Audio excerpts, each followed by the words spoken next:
Event കഴിഞ്ഞ് കല്യാണിയൊക്കെ ഞങ്ങളുടെ വീട്ടിൽ വന്നപ്പോഴേക്കും കണ്ണന് പെരുന്നാളിന്റെ പൊലിവായിരുന്നു. അപ്പുകുട്ടനെ കിട്ടിയില്ലേ?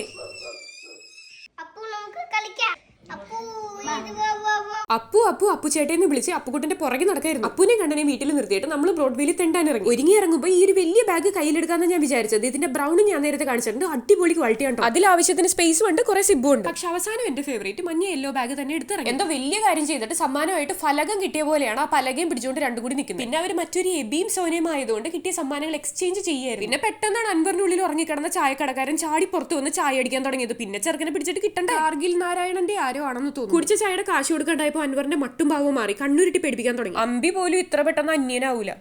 എന്റെ കയ്യിലൊന്നുമില്ല, പിന്നെ തന്നാ മതിയോ? പാത്രം കഴുകണം. ഏത് കഴുകണം?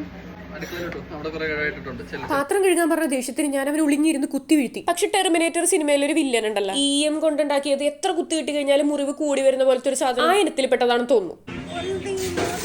വെറുതെ ചെറിയ പട കൊടുത്ത് വലിയ പട വാങ്ങി. കല്യാണിയാണ് തൊരപ്പങ്കൊച്ചുണ്ണിയുടെ ഡ്യൂട്ടി ഫ്രീ ഷോപ്പിൽ കയറിയ പോലെ ഒരറ്റത്തുനിന്ന് ആ കട വിളിപ്പിക്കാൻ തുടങ്ങുന്നുണ്ടായി. കണ്ടെയ്നർ വിളിക്കേണ്ടി വരും. കടയിലെ ബില്ല് കണ്ട് സീച്ചന്റെ കണ്ണ് നിറഞ്ഞപ്പോ ആ കണ്ണീരാരും കാണാതിരിക്കാനായിട്ട് പാവം മനുഷ്യൻ കൂളിംഗ് ഗ്ലാസ് എടുത്ത് വെക്കുന്നുണ്ടായിരുന്നു. പിന്നെ അവിടെ എന്റെ ഫ്രണ്ട് നിഖിൽ ഉണ്ടായിരുന്നു. ആൾക്ക് ഇതുപോലെയുള്ള ബ്യൂട്ടിഫുൾ ആയിട്ടുള്ള പേപ്പർ സ്റ്റാർസിന്റെ ബിസിനസ്. പിന്നെ ആളുടെ കെയർ ഓഫിലാണ് ഞങ്ങൾ അവിടെ നടന്ന സാധനങ്ങൾ വാങ്ങിയത്. ഞങ്ങൾക്ക് രണ്ടുപേർക്കും ക്രിസ്മസ് ട്രീ ഗംഭീരമാക്കാനുള്ള പ്ലാൻ ഉണ്ടായിരുന്നില്ല. പക്ഷെ അൻവറിന്റെ ക്രിസ്മസ് ട്രീ കണ്ടപ്പോഴേക്കും എന്തിനാ അതുപോലെ ഒരെണ്ണം അത് തന്നെ മേടിച്ച് വെക്കാന്ന് തോന്നിപ്പോയി. അവൻ ഒറ്റ ഒരുത്തം കാരണമാണ് സത്യത്തിൽ നമ്മൾ ഇവിടെ വന്നത്. ഞങ്ങളുടെ കൂടെ അനന്തു ഉണ്ടായിരുന്നു.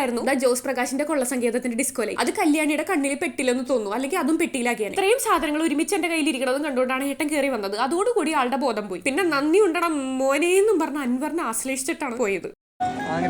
നിനക്കെന്താടാ വയ്യേ? ഇത്രയും സാധനങ്ങൾ പോരെ? ഈ കടയിൽ നിന്നായിരുന്നു നമ്മൾ കുറെ ക്യൂട്ട് ആയിട്ടുള്ള സാധനങ്ങൾ വാങ്ങിയത്. എല്ലാം കഴിഞ്ഞ് ഒരു നേരമായി വീട്ടിലെത്തിയപ്പോ അപ്പുകുട്ടൻ പോയതായിരുന്നു കണ്ണന്റെ ഏറ്റവും വലിയ സങ്കടം. പോയി. എവിടെ പോയി? അപ്പുച്ചന്റെ വീട്ടിൽ.